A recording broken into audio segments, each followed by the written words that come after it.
72,000 skolēni 72 skolās. Tieši tāda ir cipara, kas raksturo šo piekdienu gaidāmo pasākumu, proti Olimpisko dienu. Tāpēc mēs esam ieradušies Rīgas Jāņa Poruka vidusskolā, kur aprunāsimies ar vienu no šī pasākuma lielākajiem entuziastiem, sporta skolotāju Valdu Losevu, kurš mums arī pastāstīs sīkāk par to, kas ir Olimpiskā diena un kā viņš gatavo savus skolēnus šim pasākumam. Uz sarunu šodien esam aicinājuši Rīgas Jāņa Poruka skolas sporta skolotāju Valdu Losevu, kuram ir 32 gadu darba pieredze tieši kā sporta skolotājiem. Varbūt jūs tad sākumā varat pastāstīt, kas ir šī Olimpiskā diena, kādi ir šīs dienas mērķi? Šī Olimpiskā diena jau pie mums Latvijā notiek vairākus gadus. Jā, mūsu skolā pašlaik tiek iesaistīti visi skolēni no 1. līdz 6. klasei. Pagājušo gadu mēs apmeklējam, Daugavas stadionu, pēc tam pārdomājam, ka varētu veikt to pašu arī skolā, drusciņ plašākā mērogā. Bet, ja iet runa par Olimpisko dienu, tad es esmu izvēlējies Olimpisko mēnesi septembri, ja? Un šajā mēneša laikā līdz šodienai, līdz 25. septembrim jau ir notikuši vairāk pasākumu. Pirmais, mēs esam gājuši 1., 2., 3. klasīt pie Māra Stromberga portretu un fotografējušies, un es esmu viņus iepazīstinājis ar to, kas tas par cilvēku un ko viņš sasniedz. Otrais tāds lielāks pasākums bija 1., 9. klasē, ieskaitot piedalījās 183 skolēni skolas orientēšanās spēles skolā. Pirmkārt, tas jau ir pēc mācību programmas ļoti labs bija moments, jo es iesaistīju laimīgus trenerus, kuri ar atsaucību, neskopojās un mēģināja to diezgan labi visu pasniegt, un es pats gandarīts biju, un bērni arī, un skolotāji. Un trešais tāds pasākums lielākais, tā ir turisma ekskursija diena, kur mēs ļoti daudz klases braucām uz Siguldu un kārtoja turisma šķērsļu joslas pārbaudījumus. Tā kā tagad gaidām 28. datumu. 28. datums tā ir skolas atkal pēdējais punkts Olimpiskā diena. Un šajā dienā mēs gribam sākt 9:00, tā kā paredzēts visur Latvijas skolās, es tā domāju lielākā daļa skolās, un uzsākt aktīvu darbību ar rīta rosmīti, ar tikšanos Mareku Ārentu, tas ir mūsu bijušais skolnieks, kas mācījies šajā skolā un piedalījies Londonas Olimpiskajās spēlēs kārtslekšanā. Jā, tad mēs pēc tā uzreiz ir sporta aktivitātes mazākajām klasēm ir jautrie starti. 4., 5., 6. klasē mums ir sporta spēļu elementi un stafets.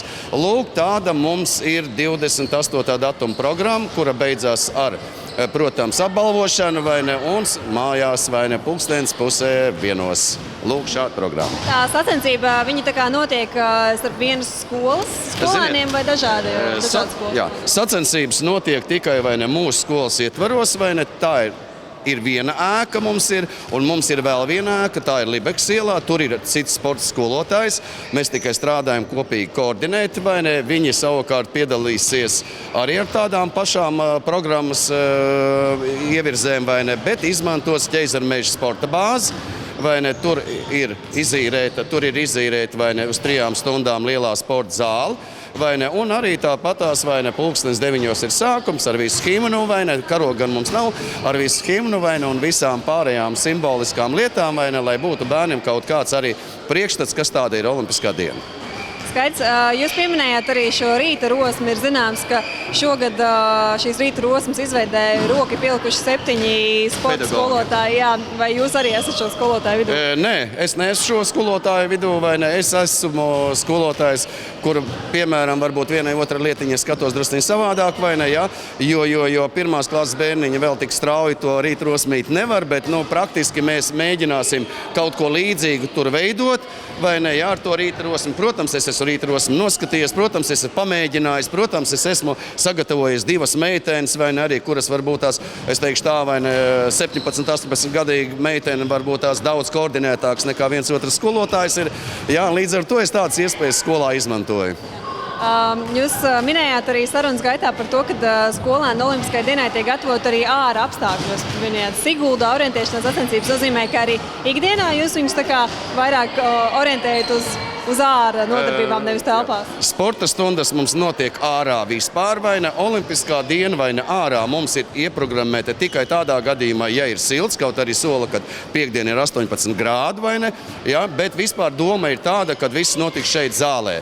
Bet nodarbības, sporta nodarbības visiem bērniem mums notiek svaigā gaisā sporta laukumos, vai ne? Tā kā mēs esam gatavi gan uz iekšu, gan uz āru. Ņemot vērā jūsu 30 un vairāk gadu darba pieredzi, kāda varbūt ir jūsu novērojumi par to, kādas ir labākās metodas, kā pievērst varbūt skolēnus sportam, kā viņus motivēt? Ziniet, vai ne, es esmu iepazinis to jauno standartiņu, vai ne, ja, un daudzām lietām es tur piekrītu, ka tur ir ļoti labas iestrādes, vai ne, ja, bet vienu otru lietiņu es drusciņu, vai ne, pārveidoju pa savam, un līdz ar to mans galvenais mērķis ir tāds, lai bērni nāktu uz stundu, lai nevis bēgtu no stundas, un tāpēc es izmantoju ļoti daudz dažādu sporta spēļu elementus, kustība rotaļas, vai ne, un ne jau tik strikti arī tā vērtēšana man ir, bet no parādzīmīti jāpacīnās, protams, vai ne, ja, bet fakts ir tāds, ja skolēns apmeklē visas stundas, pie manis viņš ir sekmīgs, un pie manis līdz ar to ir diezgan labs viņš, ja? Bet ja nav stundā, nu tad ir pavāji gan tādam skolēnam. Metodas. Tā ir sapratne, uzticēšanās, vai ne, ja? Iecietība vienam pret otru, jo bērni mums ir arī visādi, vai ne, ja?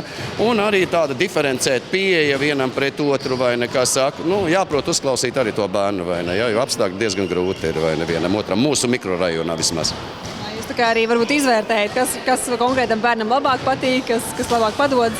Ja? Tieši tā, es izvērtēju, kas ir labāk, bet es pieturos pie tām standarta prasībām, kuras ir, un dodu priekšstatu visiem sporta veidiem, lai bērni zinātu, no kā atšķirās, piemēram, futbols no basketbola un basketbols no volejbola un tā tālāk. Un lai arī viņš spētu tos pamatus apgūt, es dodu ļoti daudz vingrinājumus, jo tas palīdz viņiem savā starpā komunicēties, ir īpaši brīvo laiku pavadīt, vai ne? Nu, jāprot spēlēt kaut cik, vai ne, drusciņi, ja? Skaidrs, labi, liels jums paldies par sarunu, un lai jums piekdien ir ražīga darba diena un skolēniem sporta diena. Lūdzu, paldies, ka jūs atbraucat, brauciet biežāk uz redzējumu. Ir labi, jā? Ir labi.